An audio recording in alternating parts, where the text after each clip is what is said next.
The Institute of Chartered Accountants of India (ICAI) is a statutory body established by an Act of Parliament, the Chartered Accountant Act 1949, for regulating the profession of chartered accountancy in India. The institute functions under the administrative control of the Ministry of Corporate Affairs, Government of India. The ICSI is the second largest professional body of chartered accountants in the world, with a strong tradition of service to the Indian economy in the public interest. क्या दिया? ICAI के बारे में मैंने क्या बताया? Chartered accountants act में बनी हुई है, ठीक है। ये किसको रिपोर्ट करती है? मिनिस्ट्री ऑफ अफेयर्स को, ठीक है, क्या कॉर्पोरेट अफेयर्स को, ठीक है। Biggest second largest body of है इन द वर्ल्ड में, क्या बात समझ आ रही है? जिसका बहुत स्ट्रॉन्ग क्या है? Tradition of service. नॉर्मल बातें। हाँ, आगे। ICSI are managed by a council in accordance with the provisions of Chartered Accountant Act 1949 and the Chartered Accountant Regulation 1988. ठीक The है, objectives of ICSI are as follows. ठीक है, ये मैं read कर दे रहा हूँ। आईसीआई के ऑब्जेक्टिव्स क्या है? To regulate the profession of accountancy, to educate the students and its members, conduct examination, to conduct post qualification courses, to formulate accounting standards, to prescribe standard auditing procedures, to lay down ethical standards, to monitor quality through peer review. समझते हो peer review क्या होता है? Peer review एक दूसरे को check करने का जो प्रोसेस होता है वो क्या कहलाता है? Peer review. To insuring standards of performance of members, to exercise disciplinary jurisdiction, to conduct financial reporting review, to provide input policy matters to the government. इन पॉइंट में से कोई भी पॉइंट में डाउट नहीं समझना हो तो पूछो फटाक से। सारे बेसिक पॉइंट है, कोई दिक्कत है? अगला बोलो, institute of cost accountants read करो। The Institute of Cost Accountants of India, erstwhile the Institute of Cost and Works Accountants of India, was first established in 1944 as a registered company under the Companies Act with the objective of promoting, regulating, and developing the profession of cost accountants. On 28 May 1959, the institute was established by a special act of Parliament, namely the Cost and Works Accountants Act 1959, as a statutory professional body for the regulation of profession of cost and management accounting. Chartered accountant को manage करने के लिए कौन है? ICAI. Cost accountant को manage करने के लिए क्या है? ICWA, institute of cost and works accountant of India. अभी इसको आईसीएमएआई भी बोलने लगे, institute of cost and management accountant of India. ठीक है, आगे। It has since been continuously contributing to the growth of industrial and economic climate of the country. The Institute of Cost Accountants of India is the only recognized statutory professional organization and licensing body in India specializing exclusively in cost and management accounting. मतलब ये इकलौती body है जो cost and management accounting को क्या करती है? Licence करती है या रेगुलेट करती है। ऑब्जेक्टिव में पढ़ूं वो ऊपर, cost accounting person offers to perform services involving costing और pricing of goods and services and preparation, verification, certification of cost accounting and related statements. अपन पढ़ चुके हैं ऑलरेडी ना। अब क्या दिया उसने? ऑब्जेक्टिव क्या है? To develop cost and management accountancy function as a powerful tool to promote and develop the adoption of scientific methods in cost management accountancy, to develop the professional body of members and equip them fully to discharge their functions and fulfill the objectives of the institute, to keep abreast of latest development in the cost and management accounting principles and practices, to incorporate सब changes as essential of, कुछ भी changes आ रहे हैं तो उसको incorporate करते रहना, to exercise supervision and the entrance to the profession, जो नए लोग आ रहे हैं उस पर supervise करना, and to ensure strict adherence to the best ethical standards। वही बात है, to organize seminars and conferences on subject of professional interest in different parts of the country, to carry out research and publication activities covering various economic spheres and publishing of the books वाला ये सब काम भी वो करते हैं। हाँ या ना फटाफट बोलो, आया कि नहीं आया? चलो, कोई ऑडिट करेगा आईएफआरएस फाउंडेशन? कौन ऑडिट करेगा? IFRS Foundation.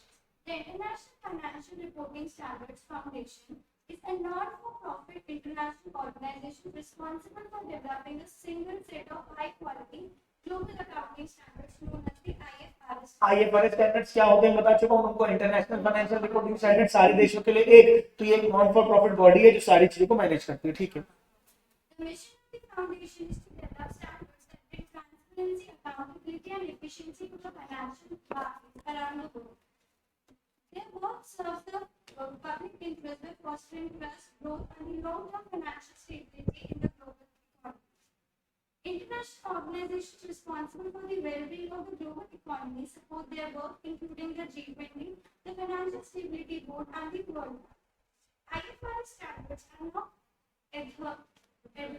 adhere to more than 140 jurisdiction with many other permitting their use. 140 देशों ने उसको अपनाया हुआ है और भी बहुत सारे उसको यूज को परमिट करते हैं। अब वो ये एक बार नीचे दिया, सबसे पहले क्या है, IASB international accounting standard board, उसके बाद क्या आ जाते हैं IFRS ट्रस्टीज और फिर क्या आ जाता है IFRS मॉनिटरिंग बोर्ड। क्लियर है क्या? चलिए, द ट्रस्टीज ऑफ IRS से पढ़िए सीधे, trustees of IFRS foundation.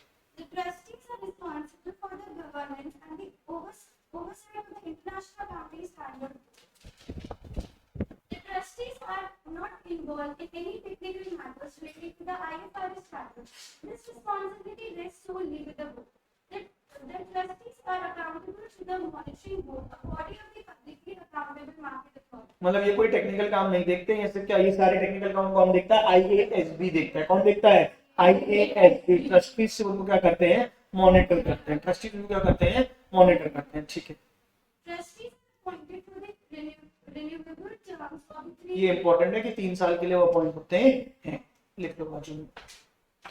Each trustee is expected to have an understanding of and be sensitive to international issues relevant to the success of an international organization responsible for development of high quality global standards and for use in the world capital markets and by the other users। ज्ञान की बात है, सबको थोड़ा बहुत knowledge होना चाहिए। The trustees responsibilities include but are not limited to the following। ये सिर्फ उनकी रिस्पॉन्सिबिलिटीज है but are not limited, इसके अलावा भी और कुछ हो सकती है। क्या क्या है बताओ? पहली रीड कर लो। appointing members of the board, the IFRS Interpretations Committee, and the IFRS Advisory Council. मतलब बोर्ड को और कमेटी को और काउंसिल को क्या करते हैं? अपॉइंट करते हैं। ठीक है, अगला। Establishing and amending the operating procedures, consultative arrangements, and due process for the board, and the Interpretations Committee and the Advisory Council. मतलब कुल मिला क्या बोला? Establishing and amending the operating procedures को चेंज करना, कंसल्टेटिव अरेंजमेंट बनाना, ठीक है क्या, ये सारी चीजें करना। Reviewing annually the strategy of the board and assessing in the effectiveness and ensuring that financing of the IFRS foundation and annually it's budget approving. कितने पैसे की जरूरत है, बजट वगैरह भी, सब काम कौन करता है? ट्रस्टीज करते हैं। ठीक है, आगे।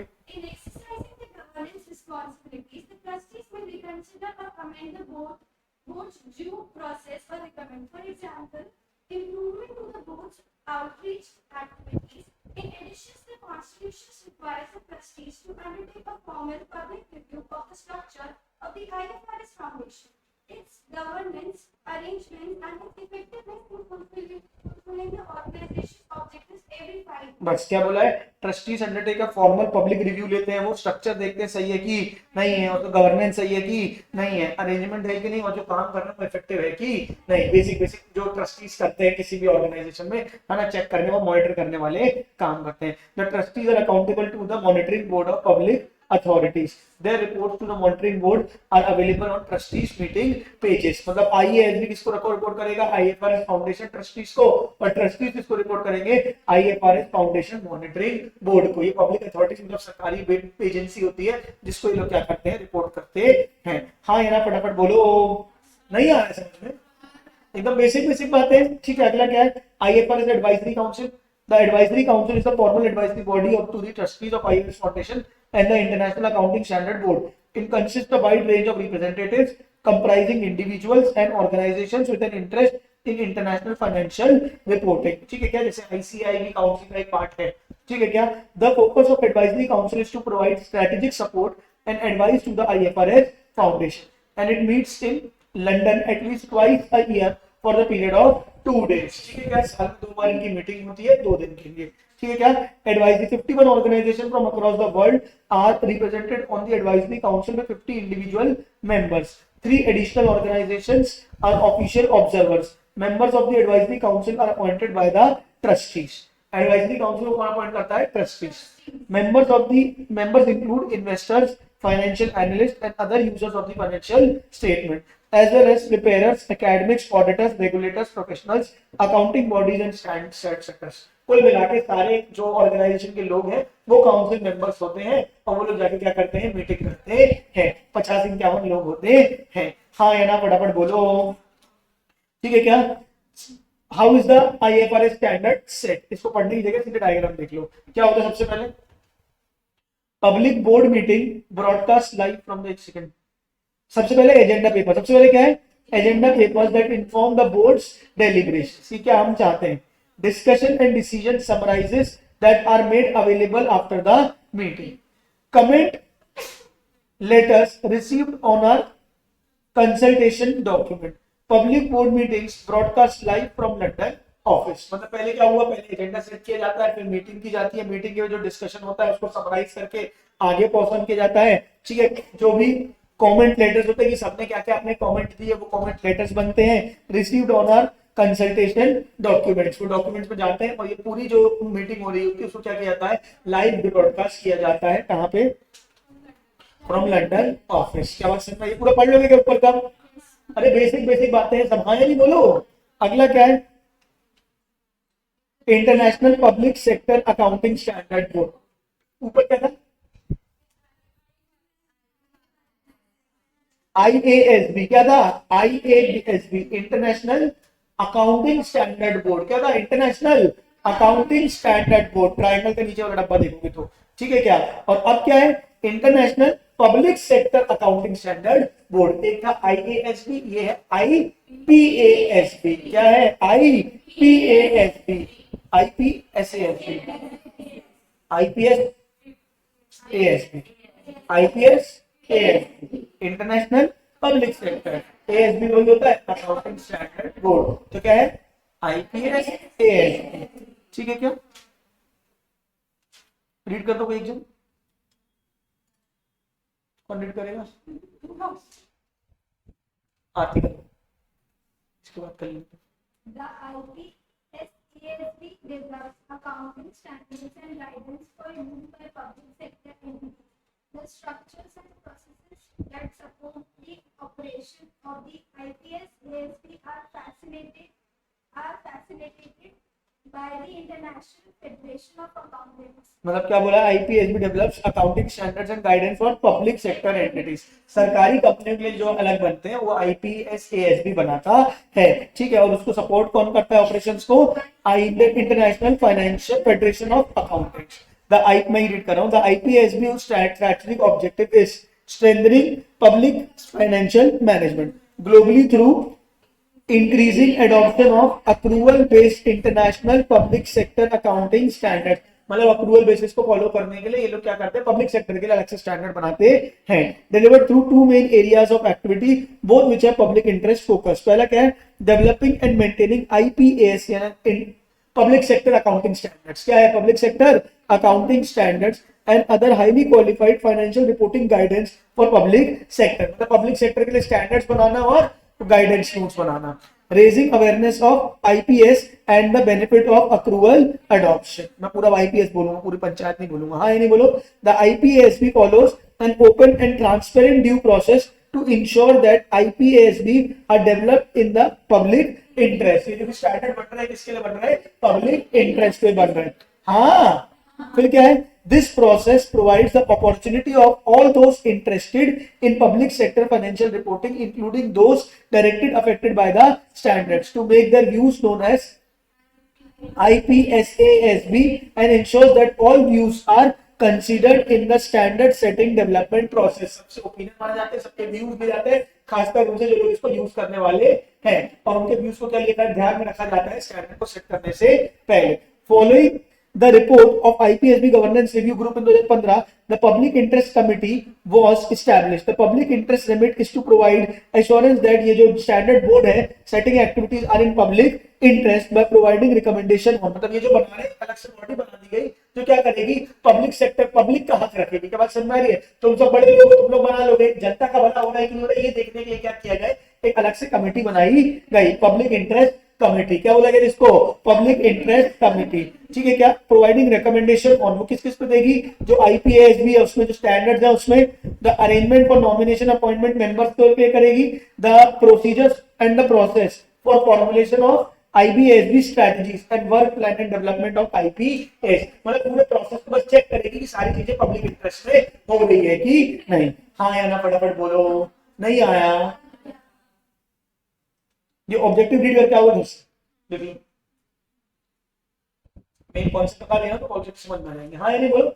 अगला क्या है, अब ये एक एक करके इन लोग क्या करने वाले हैं, पूरे सारी दुनिया के देशों के बारे में बताने वाले हैं। एक पहला कौन सा है, यूके, दूसरा कौन सा है, यूरोप,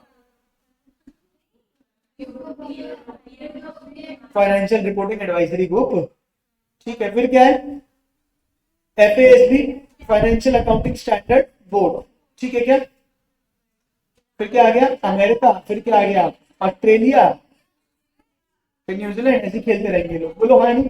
अब मैं एक काम कर रहा हूं, सुनो,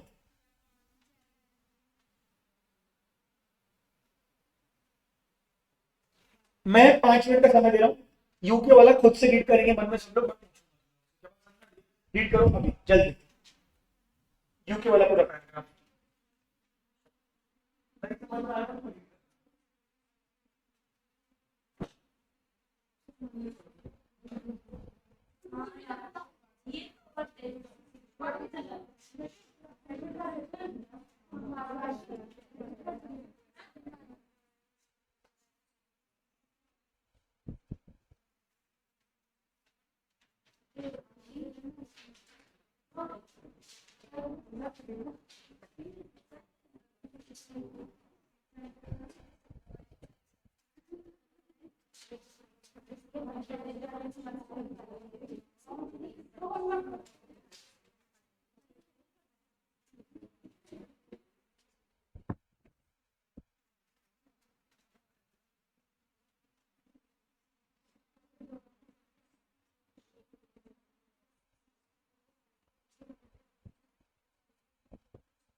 रहता है तुम लोग को। Very sir.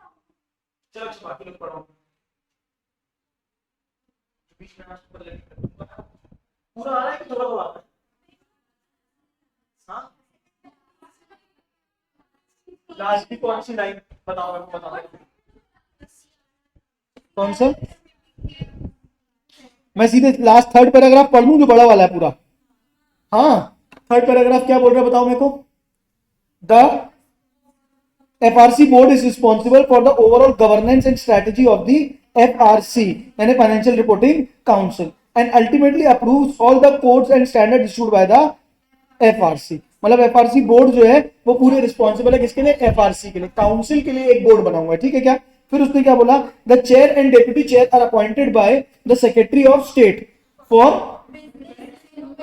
And skills. Other board members are appointed by the board. मतलब जो सेक्रेटरी रहेगा वो किसको अपॉइंट कर देगा? चेयरमैन को और डेप्यूटी चेयरमैन को। फिर बाकी वो लोग मिलकर बाकी मेंबर्स को अपॉइंट कर देंगे। The board is supported by 3 governance committees. एक है ऑडिट कमिटी, नॉमिनेशन कमिटी और रेम्यूनरेशन कमिटी। ये अपने उसमें अपने इंडिया में भी चलती है जैसी वही है, ऑडिट कमिटी, नॉमिनेशन कमिटी और remuneration committee. And by 2 business committees, Codes and Standards Committee and Conduct Committee. The Codes and Standards Committee is supported by the 3 council which advise on corporate reporting, audit and assurance and actuarial matters. Actually में तुम चाहो तो पूरा hierarchy बना सकते हो लेकिन उतनी इंपॉर्टेंट नहीं है। बेसिकली मैं एक बार बोल के बता देता हूँ। सबसे पहले क्या है? FRC कुछ कौन चलाता है? FRC board. FRC बोर्ड में जो चेयरमैन है उसको अपॉइंट करता है, जो डेप्यूटी चेयरमैन को अपॉइंट करता है सेक्रेटरी। बाकी सबको कौन अपॉइंट करता है? बोर्ड। बोर्ड को सपोर्ट करते हैं 3 लोग। कौन कौन? ऑडिट कमिटी, नॉमिनेशन कमिटी और रेम्यूनरेशन कमिटी। और 2 बिजनेस कमिटीज और कौन कौन सी? Codes and standard committee and conduct committee. The code and standard committee को भी सपोर्ट कौन करता है? 3 councils which advise on corporate reporting, audit and assurance actuarial matters. The CRR committee, AQR committee and the case management committee support the conduct committee and have a special responsibility as set out the FR। मतलब ये जो committee है किसको? ये 3 committee है वो किसको support करती है बेटा? आखिरी में कंडक्ट कमिटी। कौन सी कमिटी को? कंडक्ट। अभी समझ में आया क्या? नहीं आया तो चाहो तो पूरा वो बना सकते हो, फ्लो चार्ट टाइप का। ये है इसको ये 2 सपोर्ट करते हैं, उसको वो 2 सपोर्ट करते हैं, उसको आगे वो 2 सपोर्ट करते हैं। The financial reporting review panel and the disciplinary tribunal panel are maintained pursuant to the conduct committee operating procedures and the FRC disciplinary schemes। ऐसी सारी कमिटीज के बस नाम दिए हुए हैं। इसको बस ऊपर से रीड करके छोड़ दो, जब MCQ आएंगे तब इसको क्या कर लेना, उस हिसाब से सॉल्व कर लेना। हाँ या ना बोलो। नहीं आया? अगला क्या है? एक काम करो, उसको छोड़ो, FASB पढ़ो, फाइनेंशियल अकाउंटिंग स्टैंडर्ड बोर्ड।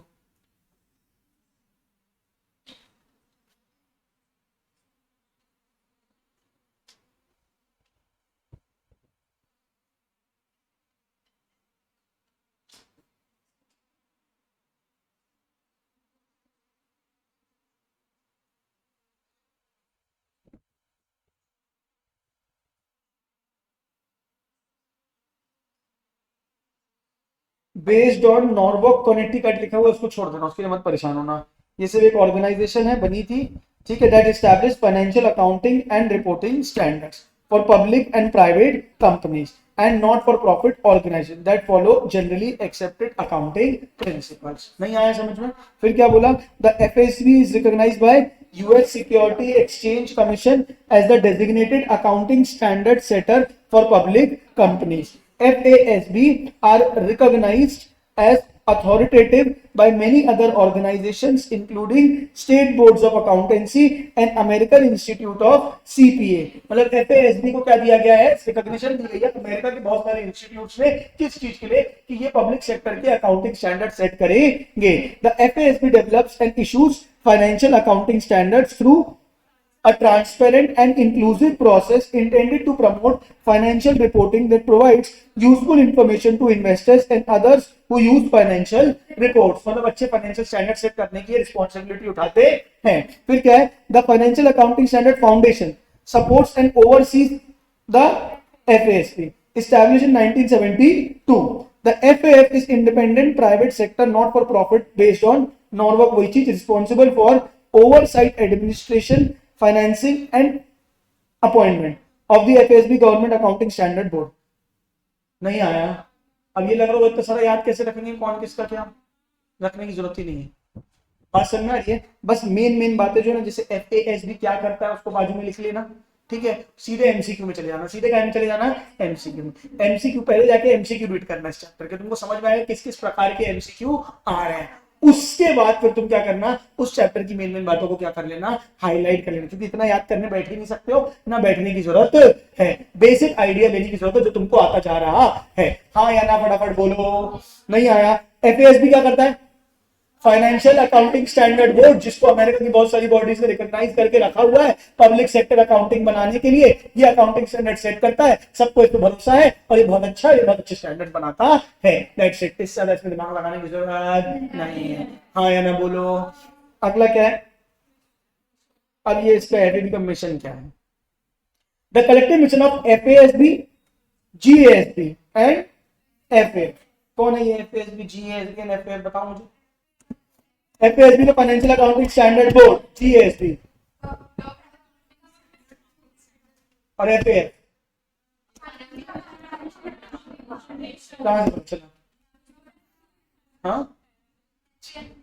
ठीक है। क्या is establish to improve financial accounting and reporting standards to provide useful information to investors, and वही बात बोलेंगे फिर, useful investor and other financial reports, and educate stakeholders on how to most effectively understand and implement those standards. The FASB, GASB and FAF trustees and the FAF management contribute to the collective mission according to the one specific role. सबके अलग अलग specific role है। Ultimate purpose क्या है कि accounting standards को सही, transparent और बेटर बनाना इन्वेस्टर्स के लिए और यूजर्स के लिए। बार बार वही बात उन लोग अलग अलग तरीके से बोल रहे हैं। The FASB and GASB are charge with, अच्छा ये 3 वन इंपॉर्टेंट है।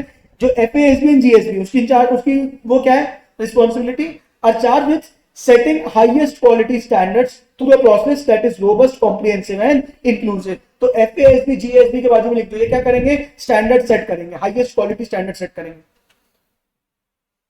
हाँ, FAF क्या करेगा, providing strategic council and services that support the work of the standard setting board. तो स्टैंडर्ड सेट कौन करेगा, FASB, GASB। काउंसिल और उसको सपोर्ट सर्विस कौन देगा, FAF। और दो FAF ट्रस्टीज क्या होंगे, for providing oversight and promoting an independent and effective standard setting process. तो ट्रस्टीज को चेक करेंगे कि पूरा प्रोसेस सही से हो रहा है कि नहीं। ये 3 लाइन इंपॉर्टेंट, अच्छे से पढ़ लेना, FAF, FASB, GASB वाली। हाँ या नहीं पढ़, हाँ या ना बोलो। समझ में आ रहा है चैप्टर? इसमें सिर्फ हर यूनिट, इसकी ऑर्गेनाइजेशन के बारे में 4-4 लाइनें लिखी हुई हैं, इसमें और कुछ नहीं किया जा सकता है बेटा। अब इसके बाद कौन आ गया, अमेरिका और Australia, Australian accounting standard board, AASB। और क्या है, American institute of public accountant. एक काम करो, अमेरिकन पढ़ो और ऑस्ट्रेलियन भी पढ़ो जल्दी से। अभी पढ़ना चाहते हो कि ये सब घर पे करना चाहते हो? हाँ अभी पढ़ लो, जैसा बोलो तुम। अब सब यही चीजें बची है, क्योंकि मेजोरिटी, मतलब यही नहीं, मतलब रीडिंग।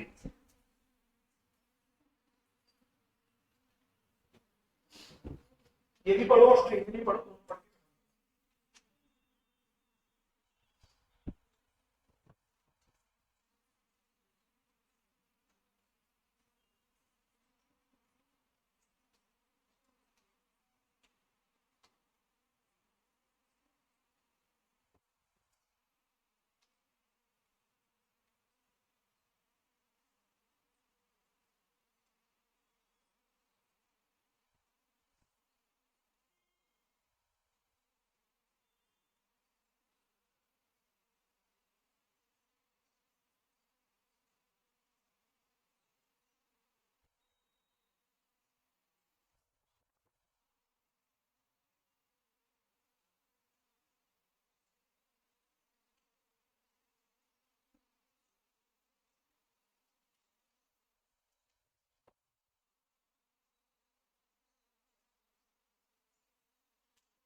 अमेरिका वाला आ गया क्या? अरे इंडिया के लिए को अमेरिका पढ़ पा नहीं पढ़ पा रहे, सेकंड पैरा बड़े नलायक हो, एक एक लाइन पढ़ ले तो सेकंड पैराग्राफ पढ़ा दो, नहीं तो क्या है? The AICP American institute of public accounting sets ethical standards for profession and US auditing standards for private companies, NPOs and federal, state and local government. It develops and grades the uniform CPA examination. CPA exam जैसे ICI हमारा CA का exam लेता है, वो CPA का लेता है, and offers specialty credentials for CPAs who concentrate on personal financial planning, forensic accounting, business valuation and information management and technology assurance. सबको अलग अलग प्रकार की डिग्री देता है, जैसे हमारे अलग अलग प्रकार के इंजीनियर होते हैं, वहां पे अलग अलग प्रकार के अकाउंटेंट्स होते हैं। क्या बात समझ में आ रही है? अलग अलग काम करने वाले। Through a joint venture with chartered institute management of CIMA, Chartered Institute of Management Accountants, it has established the Chartered Global Management Accounting designation, which sets new standards for global recognition of management accounting. अरे हर board अपने आप ultimately क्या करता है? Standard set करता है, उस base का एग्जाम लेता है, हाँ एथिकल स्टैंडर्ड सेट करता है, सारे काम सही से हो रहे हैं कि नहीं। अब सबको ग्लोबली बनना है तो हर कोई कोशिश करके कहीं ना कहीं क्या कर रहा है, या तो खुद उसी कमेटी में या अलग से एक कमेटी बना दे रहा है अपनी, जो ग्लोबल स्टैंडर्ड सेट करेंगे। सबको अपने देश में चलाना, ग्लोबली बनना, हर मिला के धुआं मिलाने के बाद सारे देश के में देखना वही लिखी हुई है। नहीं आया कि आया। अगला देखो, ऑस्ट्रेलिया वाला पढ़ा? नहीं आया?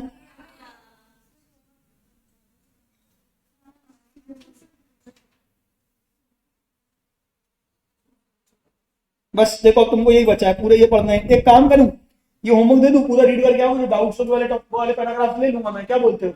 चलेगा? कौन कौन सा आगे? या एक काम करो, चलो न्यूजीलैंड अभी पढ़ लो, ऑस्ट्रेलिया होमवर्क है, न्यूजीलैंड पढ़ लो। ऑस्ट्रेलिया पूरा पढ़ लिया? हाँ वो होमवर्क है, ठीक है। अब एक काम करो, ये पढ़ लो, न्यूजीलैंड और कनाडा पढ़ लो। क्या चार चार लाइन है, जल्दी हो जाएगा। थोड़ा घर में होमवर्क कम रहेगा तो फीलिंग अच्छी है।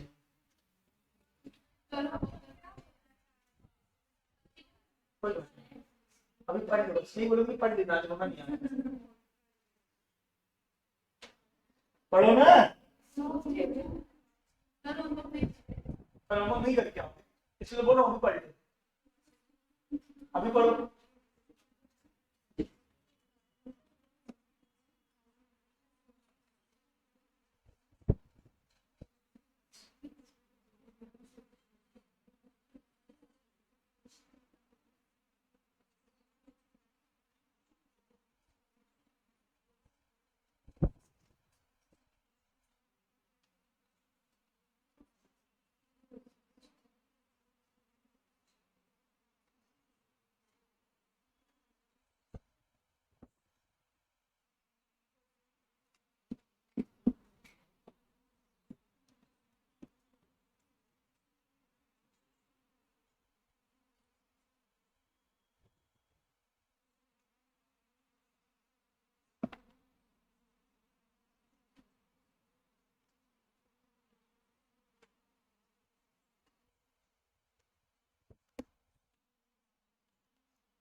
स्विच ऑफ करके रखो, 2 मिनट ऑफ रहेंगे।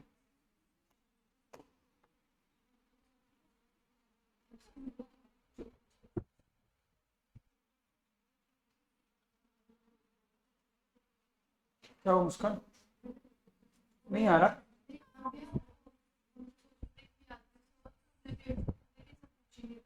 हाँ ना,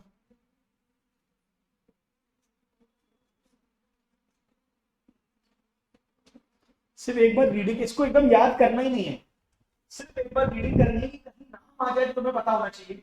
वो पूछ लेंगे एफएसबी का फुल फॉर्म क्या है, न्यूजीलैंड का क्या होता है, क्या होता है, और बेसिक जो थीम है वो सबकी सेम है, क्या है, वही जो मैंने बताया, एग्जाम देना, अकाउंटिंग स्टैंडर्ड बनाना, इंडिपेंडेंट अकाउंटिंग स्टैंडर्ड बनाना, इंटीग्रिटी रखना, कोई लफड़ा ना हो ये देखना, एथिकल स्टैंडर्ड्स सबके काम क्या है वही। तो उनसे पूछेंगे तो क्या पूछेंगे, आईसीएआई पूछेंगे, कॉस्ट में पढ़े आईसीएसआई पूछेंगे, इंडिया को पूछेंगे, जितना पूछेंगे। क्या बस समझ आ रही है? फॉरेन वाला बस एक बार नजर मारने के लिए मैं रीड करवा दे रहा हूँ, दैट्स इट। क्या बात समझ में आ रही है? उतना नहीं आएगा ये सब, मैं खुद बोल रहा हूँ, सिर्फ एक नजर मारना, इसको याद करने मत बैठना, याद रखना सब पे पूरा इक्वल टाइम नहीं देना, सबसे पलटाना है एक को, बस फटाफट। पिछली बार तो क्लास में कराता भी नहीं।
रोते रहते हो तुम लोग।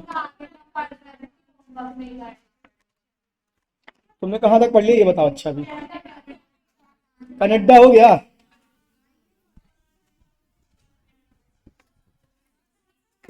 आ जाओ, बता रहा हूँ ना, ये चल रहा है, ये चलते चलते हैंग हो जाएगा, बस इतनी दिक्कत है और कोई दिक्कत नहीं है। ये अभी ले रहा है, लेकिन वहां तो नहीं आ रहा ना। हाँ तो अभी तो ये चल, ये तो अलग चीज है। चालू कर यार।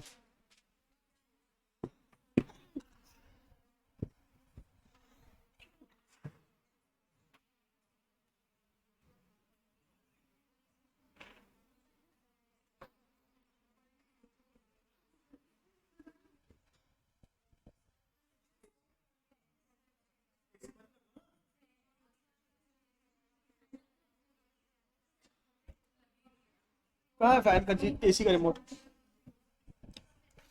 करा दे रहा हूँ, 2 सेकंड रुक जाओ, करा दे रहा हूँ। बच्चों कहाँ तक पढ़ लिया ये बताओ मुझे।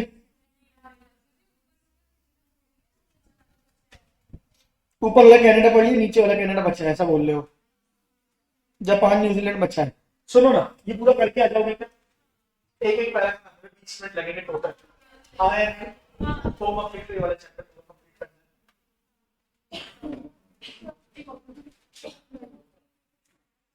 क्या? हाँ, जिसको खाना खाना है वो 5 मिनट बाद जाके खा के आ सकते हैं। अरे सही बोल रहा हूँ, जाके खा के आ जाओ जब तक स्टार्ट हो रहा है।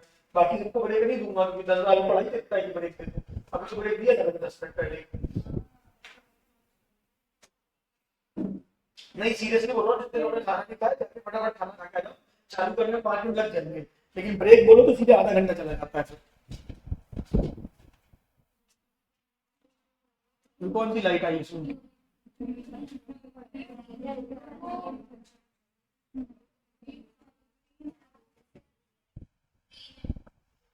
तो वहां पे क्लास चल रही है।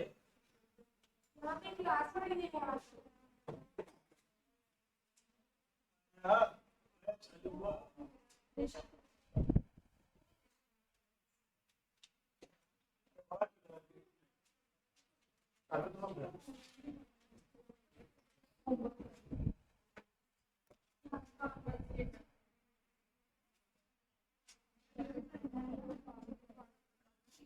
ये चैप्टर पूरा कंप्लीट करके आना है, इसमें कोई भी डाउट हो तो अपन पूछ लेंगे, ठीक है क्या? अच्छा चलो, जब तक मैं नया चैप्टर पढ़ाना चालू करूं उसके पहले होमवर्क क्या था मुझे ये बताओ। तो कल का क्या पढ़ के आए उनका? बाइबल की रीडिंग बोली थी। एक काम करो, चैप्टर नंबर 5 खोल लो।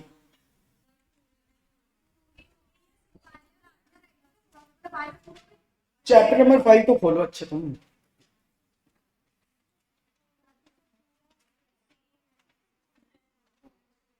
चैप्टर नंबर 5 खोलो, चैप्टर नंबर 5 पहला टॉपिक देखो उसका क्या है, पूरा सेम है।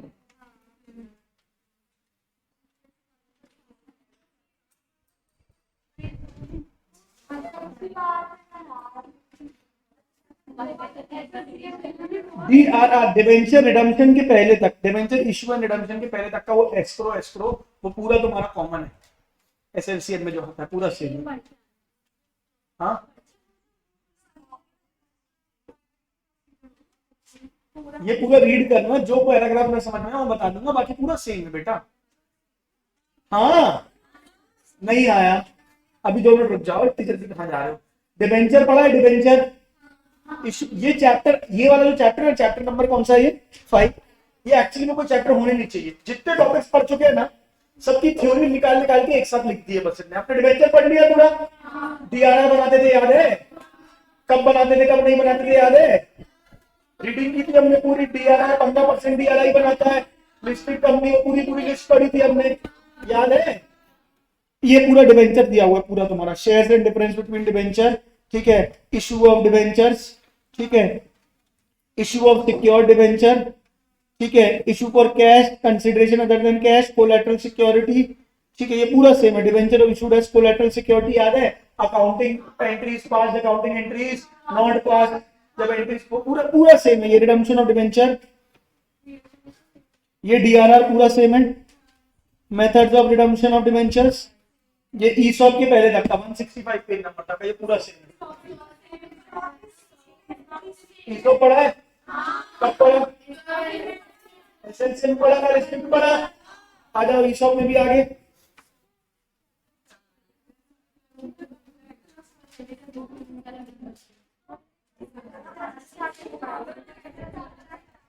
ईसॉप, ईसोस पढ़ा? ESOS, explanatory statement and to notice.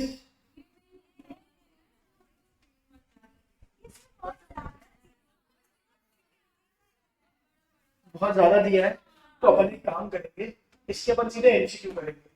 अगर एमसीक्यू बन जा रहे हैं तो फिर अपन इसको पूरे को स्किप कर देंगे। अगर एमसीक्यू कुछ एक्स्ट्रा आ रहा है तो अपन इसको एक बार रीड कर लेंगे। मैं तुमको बेस्ट पीस ऑफ एडवाइस दूं, तुमको क्या करना चाहिए, तुम कभी भी बायबैक पढ़ो। जैसे तुमने कल बायबैक पढ़ा, तुमको क्या खोल लेना है, एसएनसीएफ खोल लेना है, सीएमए का ये चैप्टर खोल लेना है, सीएमए का वो चैप्टर खोल लेना है। क्लियर है क्या?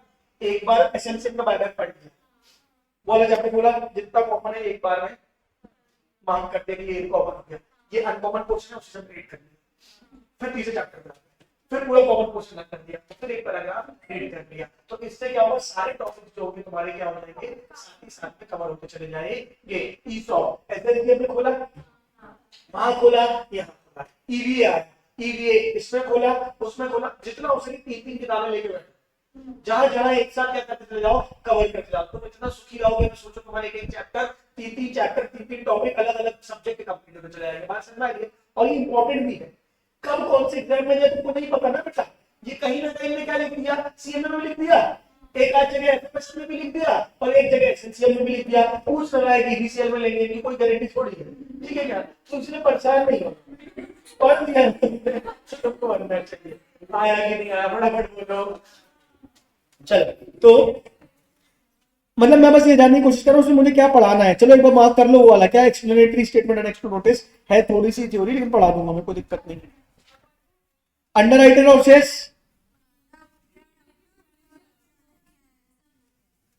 अंडर राइटिंग पढ़ा हुआ है ना अपन ने? नहीं पढ़ा है क्या अंडर राइटिंग? अभी तो पढ़ा है। उसकी रीडिंग आज मैं जो आगे कॉन्सेप्ट करा के उस चैप्टर में कंप्लीट करा दूंगा, साथ ही साथ में वाला चैप्टर का हो जाएगा, इसको रीड कर लेना। सब under writers, under writing commission, full under writing, partial under writing, ये देखो अंडर राइटिंग कमीशन की एंट्री, ठीक है, ये देखो डायग्राम दिया है, full under writing, form under writing, ये जो पूरा पैराग्राफ, ये जो पूरा फ्लो चार्ट है ना, ये आज मैं वाले चैप्टर में पढ़ाने वाला हूँ। अगर ये चालू हो जाए तो समझ गए, ये पूरा है चैप्टर खत्म।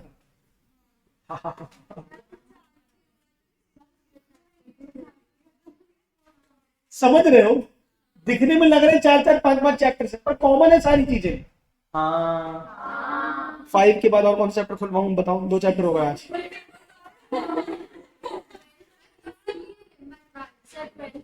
चैप्टर 8 खोल।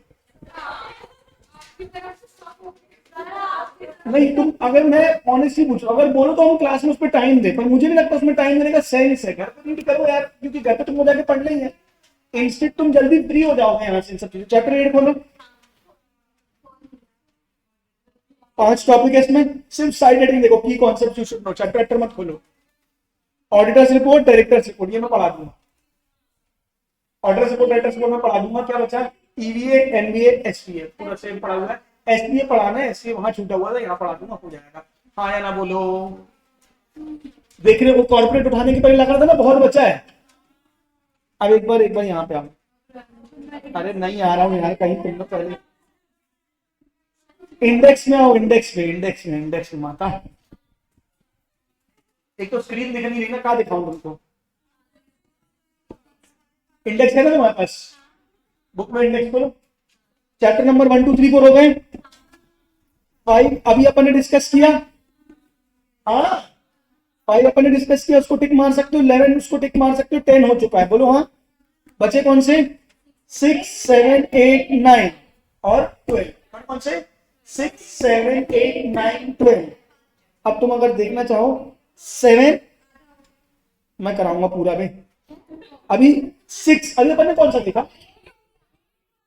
8 हो गया ना। 8 में तो बचा क्या तुम्हारा फिर?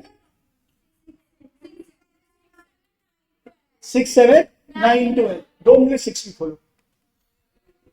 अबे सिर्फ खोलो, मैं पूरे कराऊंगा फिर से, अभी मैं कंप्लीट नहीं मान रहा हूँ, मैं सिर्फ तुमको दिखा रहा हूँ ताकि तुमको थोड़ा कॉन्फिडेंस आए कि हो गया। तुम लोग उल्टे और डरते हो, तुम्हें खुद होना चाहिए कि हाँ हाँ हो गया है, हो गया हो गया, तुम लोग बाप रे हो गया है। ये भगवान काश नहीं हुआ होता, पता नहीं क्या है तुम लोग का, कर्म ही खराब है तुम लोग का।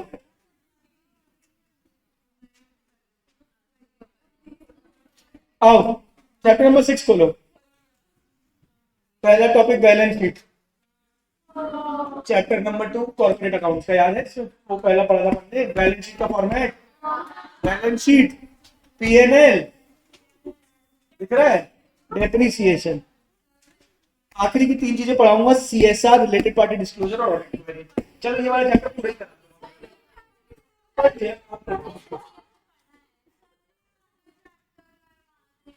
बोल तो रहा हूँ, अभी यही तो बोला मैंने, चैप्टर में कर रहा हूँ आज तो नहीं तुमने, लेकिन बच्चे बोल रहे रिलेटेड पार्टी डिस्क्लोजर मत कराना, वो नहीं करो।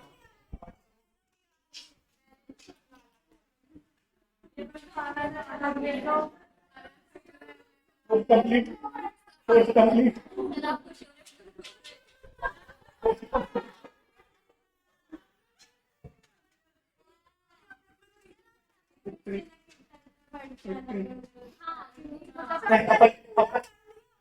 अपन प्लान करेंगे, ठीक है क्या, अपन प्लान ऐसे करेंगे कि 3-4 दिन के अंदर सब कंप्लीट करेंगे, सबके एमसीक्यूज के साथ। मैंने इसलिए बोला था कि 15 तारीख तक कराना मत, मैं क्या बोल रहा था, कोर्स तो मेरा 10 तारीख के पहले कंप्लीट हो सकता है, पर आराम से अपन 15-20 तारीख लेके जाएंगे, एक पन्ना, एक चैप्टर पढ़ो, 2-3 टॉपिक पढ़ो, लेकिन क्या करो साइमल्टेनियसली हर जगह से पढ़ते चले जाओ, क्योंकि मेरा काम, मेरा कोर्स कंप्लीट कराना है, मेरा काम तुम्हारी प्रिपरेशन कराना है, तो पर्पस मेरा वो है। तो सबसे पहले बुक दिखाओ, आज का तुम्हारा टारगेट क्या है मुझे बताओ, चैप्टर नंबर 11 पूरा तुम करके आओगे, ठीक है। अच्छा तुमने बायबैक का नहीं पढ़ा है, बायबैक का नहीं पढ़ा है, आज बस एक काम करना, चैप्टर नंबर 5 है ना बायबैक, हाँ चैप्टर नंबर 5 का बायबैक करके आना, बस करके आओगे क्या फटाफट बताओ, क्योंकि कल ही पढ़ा है पूरा सेम कॉमन निकल गया,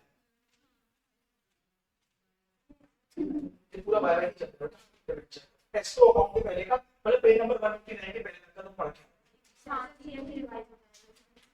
क्या बोल रहे हो, इसमें तुम्हारा एसएनसीएम भी रिवाइज हो जाएगा, ये भी आ जाएगा, अकाउंट्स भी आ जाएगा, क्या बोलते हो चलेगा। तो बस मैं एक होमवर्क दे रहा हूँ तुमको, बायबैक करके आना है, मुझे आज तुमको क्या कराना है,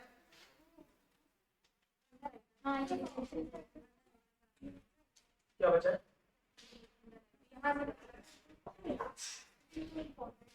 अंडर राइटिंग हो जाए, प्रैक्टिकल कराना है एक्चुअली में, अंडर राइटिंग के प्रैक्टिकल्स हो जाते तो सारी चीजें हो जाती हैं, अच्छी प्रैक्टिस करना पड़ता है, लेकिन प्रोजेक्टर नहीं चल रहा तो प्रैक्टिकल्स नहीं हो पा रहा है क्लास।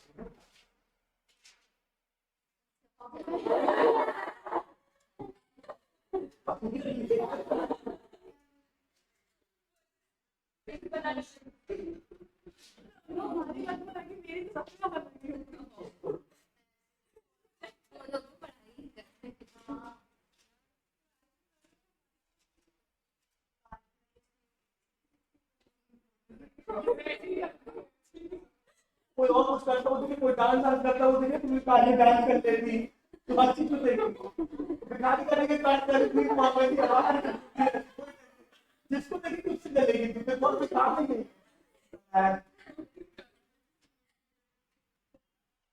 तो अब क्या करूंगा, खुद ही जबानी बात कराऊंगा,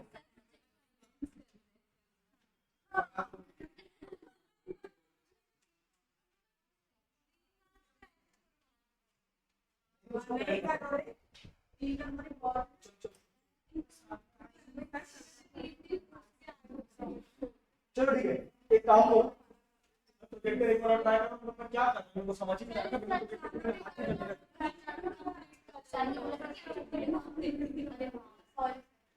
वही तो बच्ची बड़ी बातें कर दे, मेरी को छुट्टी करने वाला है।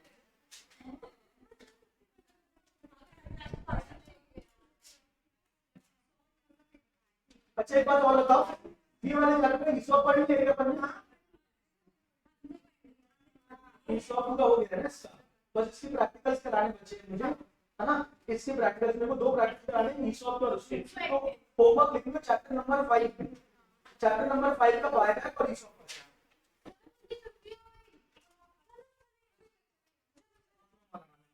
चैप्टर नंबर 5 का ईसॉप और वो पढ़े जाना है।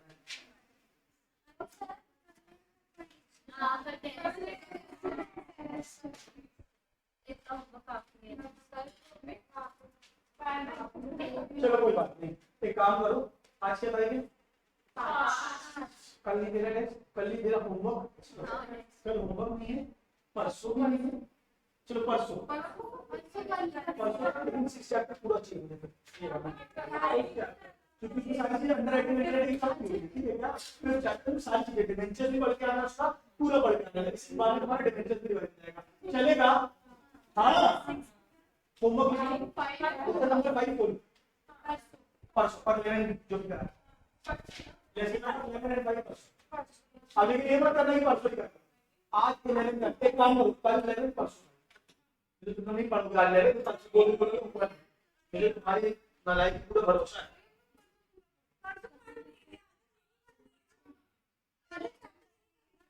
और ये दोनों आज 11 कर लो, आज 11 कल 5, कल 11 चेक करूंगा, परसों 5 चेक करूंगा। आज लोगों की वेरी वेरी गुड।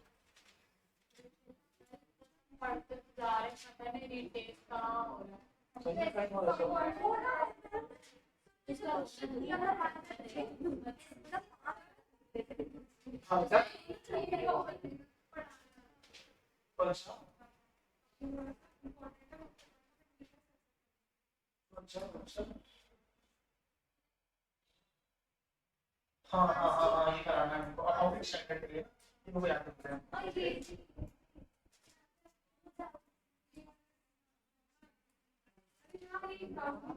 तो मैंने मैनेजरियल रेम्युनरेशन पढ़ा हुआ है उसमें, कंपनीज एक्ट वाला 1% 5% रहता है टोटल का, चलिए तो पढ़ा, इंपॉर्टेंट है ये 6 है ना, लेसन 6 में करा दूंगा, लेसन 6 में करा दूंगा, उसमें बहुत कुछ कराना है, मैं करा दूंगा 6 और 7 में करा दूंगा पूरा। मतलब यार नहीं तो कैश है ना,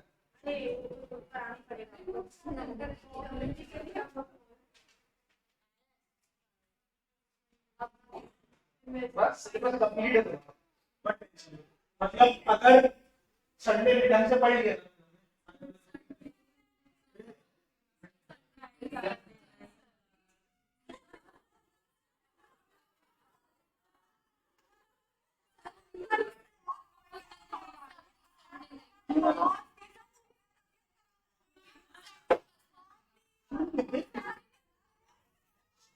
बेटा, अभी तुम लोग को एक खबर बताऊं,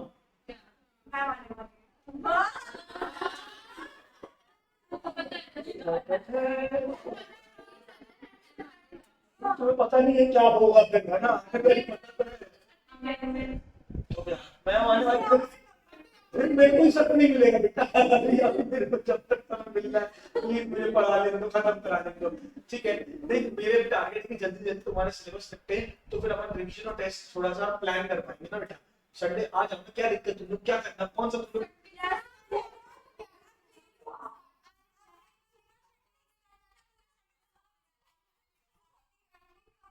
तो संडे की पिछली बार एक्सटेंड किया था, तुम लोग से पूछ के किया था यार, तुम लोग ऐसे बोल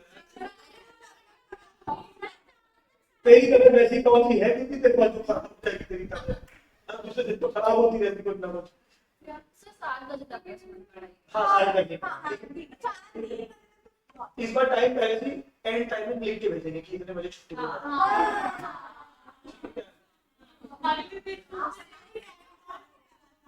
क्या संडे नहीं टॉपिक अपने का बोल देते आखिर ये पहला एक चैप्टर पूरा हुआ था, मैनेजमेंट रिपोर्ट एफएमएस पूरा कंप्लीट हुआ था और क्या बस। चलो बाजू वाले चैप्टर क्लास में चलो वहां जाके वो कर ले, अपन क्या कहते हैं अंडर राइटर कर ले, अंडर राइटिंग का मिशन खत्म कर ले तो थोड़ा सा सॉलियत मिले जिंदगी में भी हो गया, फिर तीसरा भी पढ़ा देंगे हो जाएगा बस खत्म, बस क्या देखें। हाँ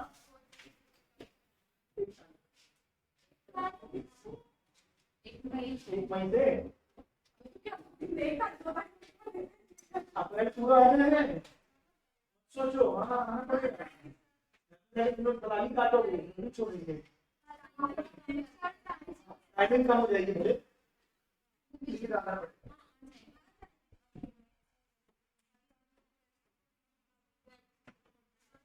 बहुत कम हो जाएंगी क्लासेस, मत परेशान हो। मैं तो ज्यादा लगाऊंगा ही नहीं, मैं सीधे क्या किया करूंगा, दो चैप्टर के एमसीक्यू दिया करूंगा, घर पे जाके करके आओ, आके डाउट है तो पूछो, वरना मत पूछो। मेरा सिस्टम नहीं चलने वाला है, हर 2 चैप्टर की शीट मिलेगी। जैसे अभी तो क्या है तुम्हारा सीएमए का अभी वो चल रहा है, एसएम चल रहा है, एसएम का कंप्लीट रहेगा, इससे एफएम कर लोगे, एक टेस्ट कॉर्पोरेट कर लूंगा, एक टेस्ट मैनेजमेंट कर लूंगा, उसके साथ साथ सेकंड की शीट दे दूंगा, क्वेश्चन सारे निपटा देना। मैं तो क्या समझना ये डाउट्स के लिए आना, एमसीक्यू करने घर पे रीड करके जितनी थ्योरी पढ़ोगे उतना फायदे में रहोगे। कॉर्पोरेट में मेरी बात याद रखना, बार बार बोल रहा हूँ, जितनी थ्योरी पढ़ोगे उतना फायदे में रहोगे। हाँ, सिर्फ रीड करो, मत परेशान हो, बैठ के याद करने की कोशिश करो, देखा तो पेपर बनेगा।